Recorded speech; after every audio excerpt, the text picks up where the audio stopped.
삼성전자가 3분기 매출액 67조 원을 기록하며 분기 실적으로는 역대 최대치를 달성했습니다. 9월 우리나라 수출 규모가 증가하며 지난 3월 이후 7개월 만에 반등에 성공했습니다. 경제 지표가 큰 폭으로 개선된 것으로 나타나며 경기 회복 기대감이 커지고 있습니다. 다음 달 4만 8천 가구가 일반 분양 물량으로 공급될 예정입니다. 센 경제 라이브 시작합니다.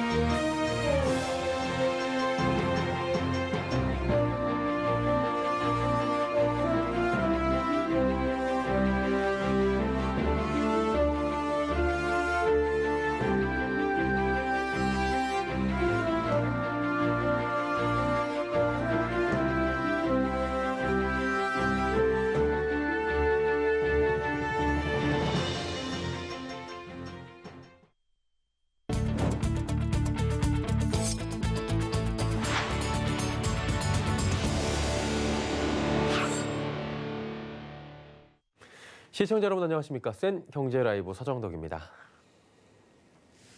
삼성전자가 코로나19 위기 상황을 기회로 만드는 저력을 과시했습니다. 오늘 3분기 확정 실적을 공개했는데 매출은 역대 3분기 중 가장 많았고 영업이익은 10조 원을 훌쩍 넘기며 2018년 반도체 슈퍼 호황기 수준을 기록했습니다.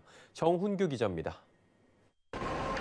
삼성전자의 3분기 매출액이 67조 원에 육박하면서 분기 실적으로 역대 최대치를 달성했습니다. 삼성전자는 3분기 연결 기준 실적을 집계한 결과 매출액이 66조 9,600억 원을 기록했다고 밝혔습니다. 전분기보다 26% 증가했고 코로나19가 없었던 지난해 동기와 비교해도 8% 더 많습니다. 영업이익도 12조 3,500억 원으로 최근 2년 중 최대입니다. 삼성전자의 영업이익이 10조 원을 넘긴 것은 반도체 슈퍼 호황기로 불리는 2018년 4분기 이후 7분기 만입니다. 부문별로 살펴보면 전체적으로 고른 성적을 거둔 가운데 코로나19로 우려가 컸던 모바일과 TV 가전 부문의 선전이 눈에 띕니다. 우선 모바일은 지난해 3분기에 2배 수준인 4조 4,500억 원의 영업이익을 거뒀습니다. 매출도 30조 4,900억 원으로 2017년 2분기 이후 첫 30조 원대를 기록했습니다. 주요국들의 경기 부양과 갤럭시 노트 20, Z 폴드2 등 플래그십 모델 출시가 맞물리면서 스마트폰 판매량이 전분기보다 50%가량 크게 증가한 덕입니다. TV와 가전 판매도 호조를 보여 소비자 가전 부문에서도 역대 최고인 1조 5,600억 원의 영업이익을 올렸습니다. 반도체는 서버용 메모리 수요 감소와 가격 하락으로 부진이 예상됐지만 오히려 2분기보다 많은 5조 5,400억 원의 영업이익을 올렸습니다. 3분기 미국 제재를 앞둔 중국 화웨이가 메모리 반도체를 대거 선매수한 게 이득이 됐습니다. 디스플레이 부문은 TV, 스마트폰 판매 증가에 힘입어 올해 들어 처음 분기 매출 7조 원을 돌파했습니다. 삼성전자는 3분기 실적 발표와 함께 올해 작년보다 30.9% 늘어난 35조 2천억 원 규모의 시설 투자를 단행한다고 밝혔습니다. 사업별로는 반도체가 28조 9천억 원, 디스플레이가 4조 3천억 원 수준입니다. 서울경제TV 정훈규입니다. 9월 우리나라 수출 규모가 지난해 같은 기간보다 8% 늘어났습니다. 지난 3월 이후 7개월 만의 반등입니다. 이날 한국은행이 발표한 무역지수 및 교역조건 통계에 따르면 9월 수출 금액 지수는 전년 동월 대비 8% 상승했고 상승폭은 2018년 10월 이후 1년 11개월 만에 가장 컸습니다. 수출 물량 지수도 작년 9월보다 13.9% 올라 6개월 만에 오름세로 전환했습니다. 컴퓨터, 전자 및 광학기기, 화학제품 등이 수출 증가를 주도한 것으로 나타납니다. 이는 미국과 중국 등 일부 국가의 연관 산업 수요 회복과 코로나19 지속에 따른 비대면 근무 확산의 영향으로 풀이됩니다. 경기 개선 전망과 기업 체감 경기가 큰 폭으로 개선된 것으로 나타나며 향후 경기 회복에 대한 기대감이 커지고 있습니다. 이날 한국은행은 10월 향후 경기 전망 소비자 동향 지수가 83포인트로 9월보다 17포인트 올라 3년여 만에 가장 큰 폭으로 증가했다고 발표했습니다. 이번 상승폭은 문재인 정부 출범 당시인 2017년 5월 이후 가장 컸습니다. 기업들의 체감 경기도 11년여 만에 최대폭으로 개선됐습니다. 한국은행이 발표한 기업경기 실사지수 BSI 조사 결과에 따르면 10월 전산업 업황 BSI는 74포인트로 한 달 전보다 10포인트 올랐습니다. 상승폭은 세계 금융위기 여파가 남아있던 2009년 4월 이후 가장 컸습니다. 분양평가업체 리얼하우스 조사에 따르면 다음 달 전국 5만 6천여 가구가 공급됩니다. 이 중 약 4만 8천 가구가 일반 분양될 예정입니다. 이는 작년 같은 기간과 비교해 2배 넘는 물량이고 이달과 비교하면 약 4배 늘어나는 겁니다. 공급 물량을 시도별로 살펴본다면 경기도가 2만여 가구로 전체의 42%가 공급되고 이어 인천 6천여 가구, 경북 4천여 가구 등입니다. 업계에선 코로나19로 분양을 미뤘던 사업지에서 대거 분양에 나서는 분위기라며 예비 청약자들은 선택의 폭이 넓어질 것으로 기대하고 있습니다. 한편 국토교통부에 따르면 전국 미분양 주택은 총 2만 8천여 채로 집계돼 전달보다 1.8% 줄어들었습니다. 미분양 주택은 5년 4개월 만에 최저 수준입니다. 네이버가 분기 기준 처음으로 매출 2조 원을 기록했습니다. 코로나19 재확산 우려에도 커머스와 핀테크, 또 콘텐츠 등 신사업 분야의 성장이 가속화됐기 때문인데요. 윤다혜 기자가 전해드립니다. 네이버는 오늘 공시를 통해 올해 연결 기준 3분기 매출액이 1조 3,608억 원으로 전년 동기 대비 24.2% 증가했습니다. 영업이익은 전년 동기 대비 1.8% 증가한 2,917억 원을 기록했습니다. 순이익은 2,353억 원을 기록해 176% 확대됐습니다. 사업 부문별로 보면 커머스 부분은 온라인 쇼핑의 지속적인 성장세에 따라 전년 동기 대비 40.9%, 핀테크 부문은 네이버페이 거래액 성장 등으로 전년 동기 대비 67.6% 성장했습니다. 특히 이번 분기에는 라인과 제토홀딩스의 경협 통합과 관련해 매출 구분을 변경하면서 라인 매출을 제외했습니다. 라인을 포함하면 3분기 매출은 2조 598억 원으로 분기 기준 2조 원을 넘는 것은 처음입니다. 이번 분류로 커머스, 핀테크, 콘텐츠가 하나의 카테고리로 전면에 자리 잡았습니다. 네이버는 이번 실적 성과로 신사업의 성장을 꼽았습니다. 네이버는 신성장 동력인 커머스, 핀테크, 콘텐츠, 클라우드 사업의 고른 성장으로 좋은 성과를 거뒀습니다. 네이버는 글로벌 시장을 목표로 새로운 서비스를 제공할 계획입니다. 한성숙 네이버 대표는 3분기 실적 컨퍼런스 콜에서 올해를 B2B 비즈니스의 원년으로 삼겠다며 네이버의 다양한 서비스와 기술, 데이터를 통합해 교육, 커머스, 게임 등 서비스별로 버티컬 솔루션을 구축하겠다고 밝혔습니다. 네이버는 기존 검색과 광고 중심에서 커머스를 전면에 내세우며 B2B 사업에 속도를 낼 것으로 보입니다. 서울경제TV 윤다희입니다.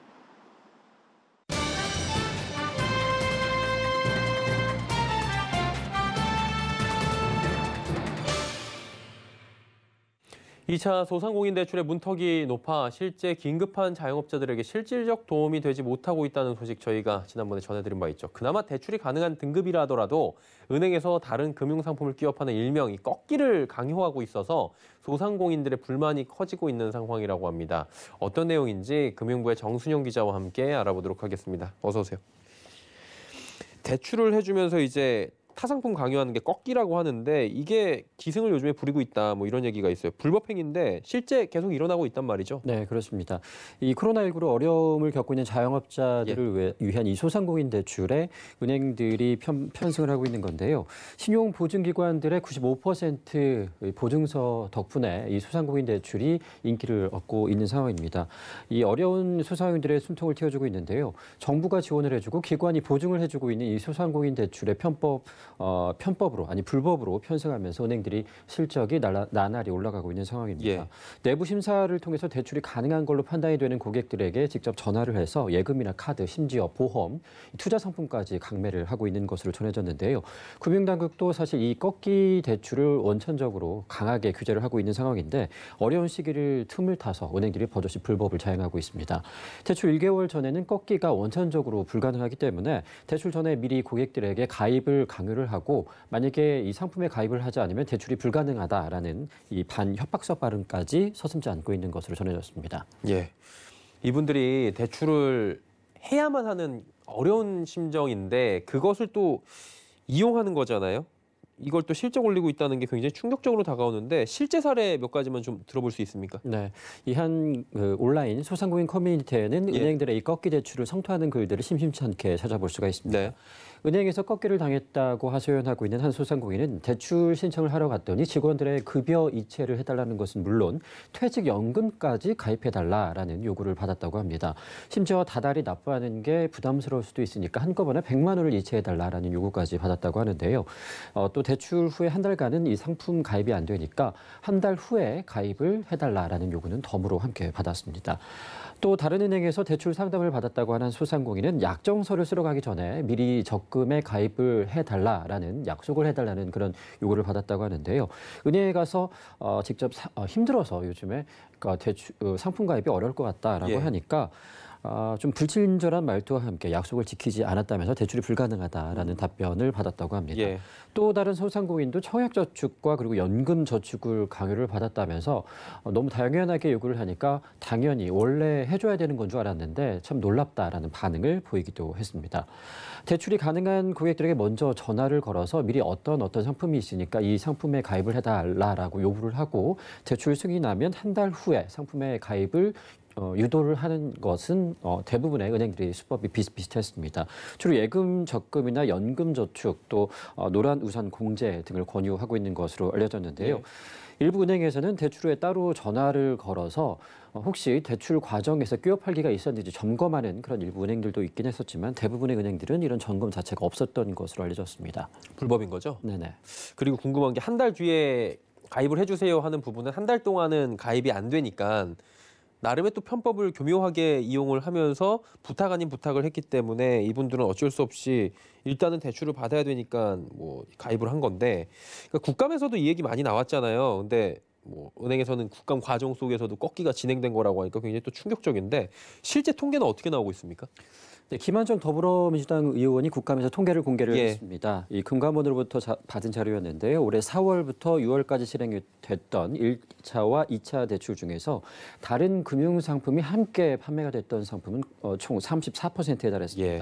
다시 말해서 3건 중에 한 건은 끼워 팔기 의혹이 있다라고 볼 수 있는 맞네요. 건데요. 기업은행이 가장 많았고 하나은행 그리고 우리은행, 농협은행, 신한은행 순으로 많았습니다.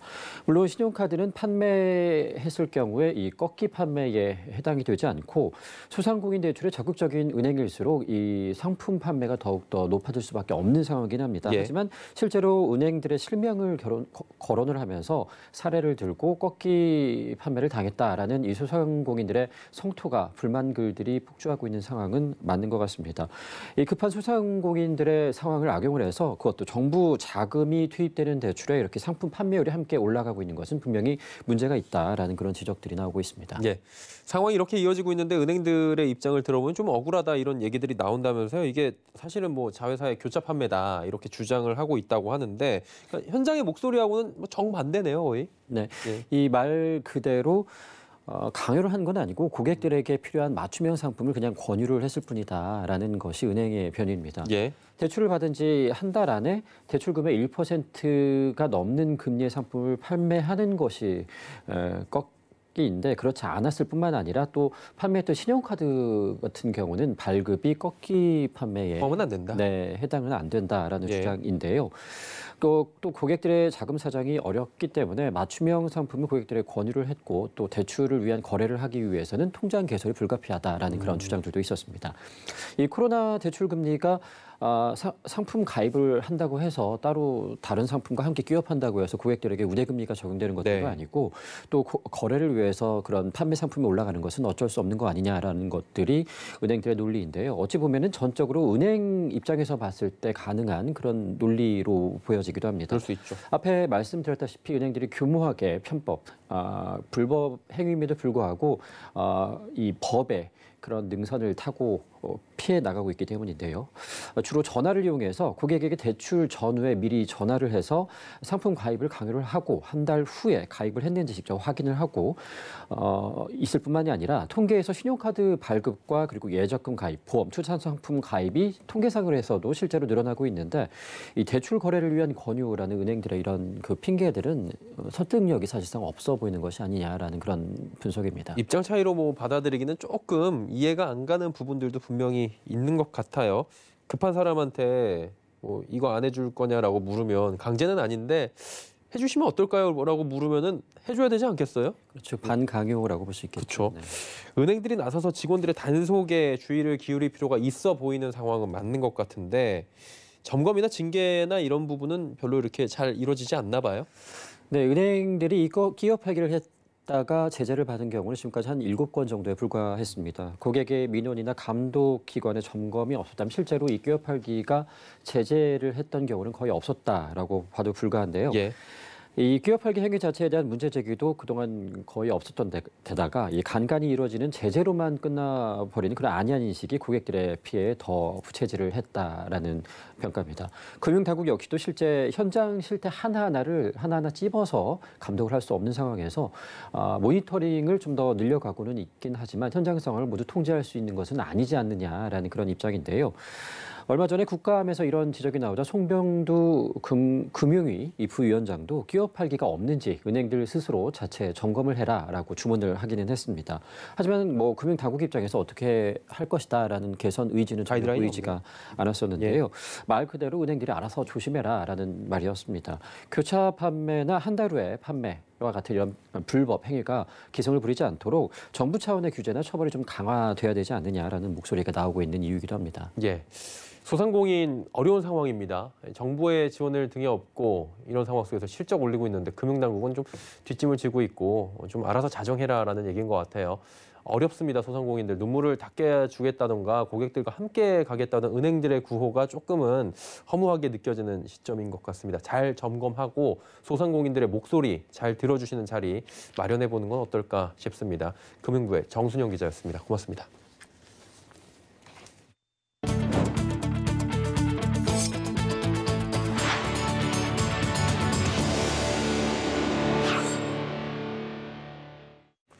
한국토지주택공사가 공공주택 공모전의 시상식을 열었습니다. 공공주택의 품질을 한 단계 높일 수 있는 아이디어에 포상을 한 건데요.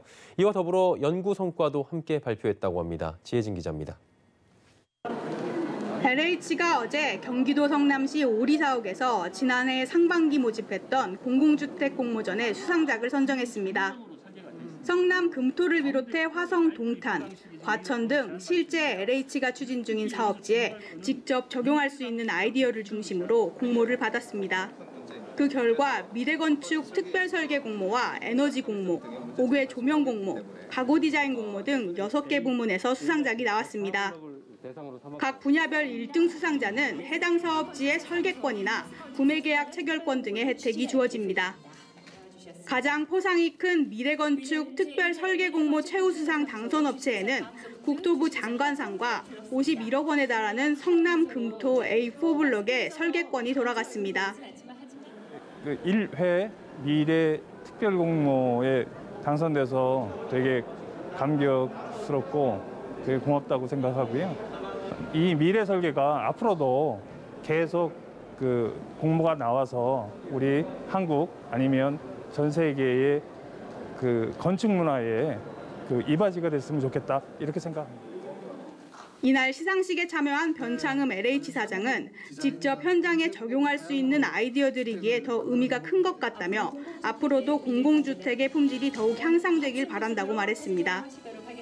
저희 공공주택이 향후 미래에 어떻게 지어져야 되는지의 방향성과 그리고 지금 현재에서도 품질 향상 이런 것들이 어떻게 이루어져야 되는지에 대해서 저희가 하고자 하는 그런 주택의 품질 향상을 어떻게 하고 있는가를 알려드리기 위한 그런 자리가 되겠습니다.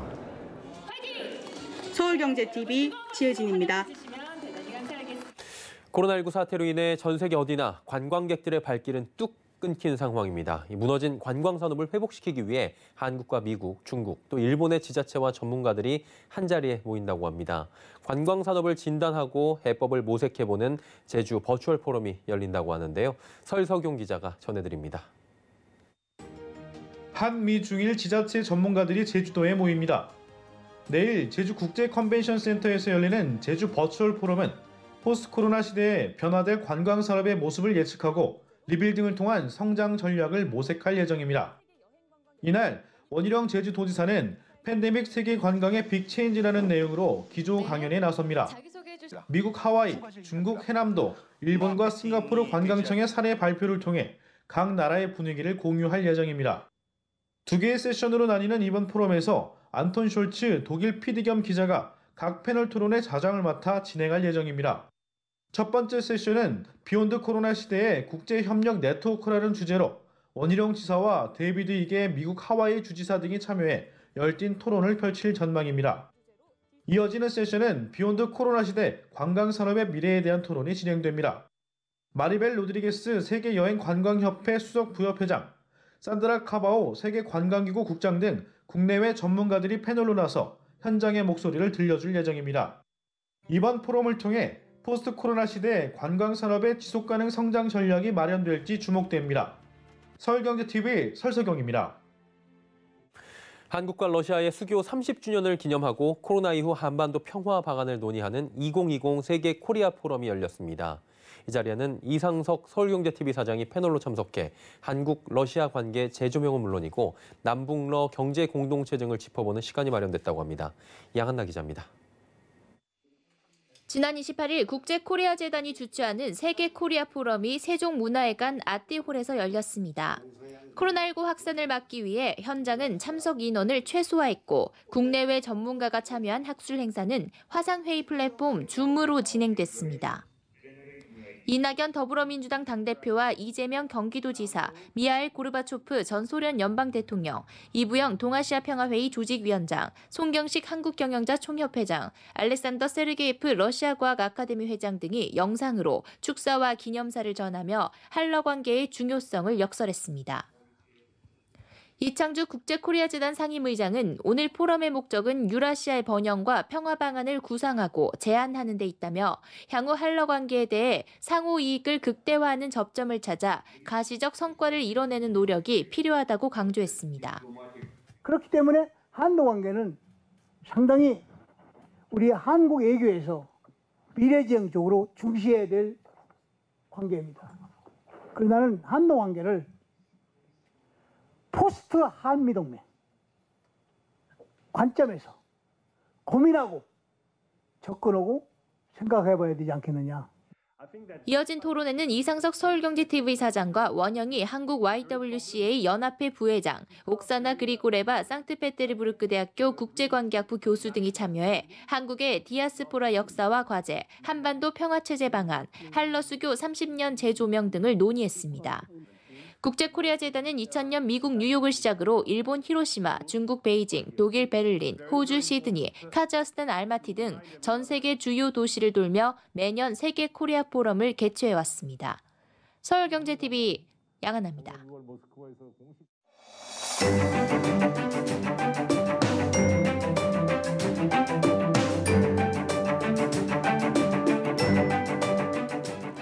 안녕하세요. K웨더 라이프스타일 예보 신지수입니다. 현재 위성 영상 보시면 전국적으로 맑은 하늘이 드러나 있습니다.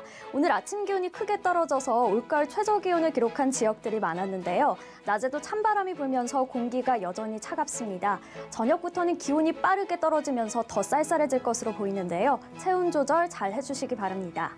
내일도 추위는 계속되겠습니다. 서울의 아침 기온은 5도로 오늘과 비슷하겠고요. 낮 기온은 오늘보다 2도 정도 높겠습니다. 올해 토요일부터 점차 기온이 오르면서 추위는 한풀 꺾일 것으로 보이는데요. 다만 이번 주 일요일 중부지방부터 비가 시작되겠고요. 비가 그친 뒤 다음 주 화요일부터는 기온이 큰 폭으로 떨어지면서 더 큰 추위가 찾아오겠습니다. 옷장 속에 도톰한 겉옷 미리 준비해 두시는 게 좋겠습니다. 한편 내일 대기순환이 원활하겠고요. 미세먼지 농도는 전국 좋음에서 보통 수준으로 공기가 깨끗하겠습니다.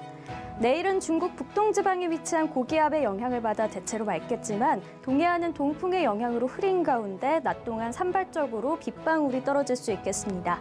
다음은 자세한 지역별 날씨입니다. 중부지방은 대체로 맑은 가운데 아침 기온 서울 5도, 춘천 2도로 쌀쌀하겠습니다. 낮 기온은 서울과 수원 18도를 보이겠습니다. 동해안 지방은 내일 흐리겠습니다. 속초와 강릉의 아침 기온은 7도, 낮 기온은 15도가 예상됩니다. 남부지방 부산은 흐리겠고 그 밖의 지역들은 대체로 맑겠습니다. 전주의 아침 기온 4도, 대구 5도, 부산 11도를 보이겠습니다. 내일 동해상은 비가 내리다 그치겠고요. 바다의 물결은 전 해상이 2.5m로 약간 높게 일겠습니다. 날씨였습니다. 센 경제 라이브 저희가 준비한 소식은 여기까지입니다. 편안한 저녁 시간 보내시길 바랍니다. 고맙습니다.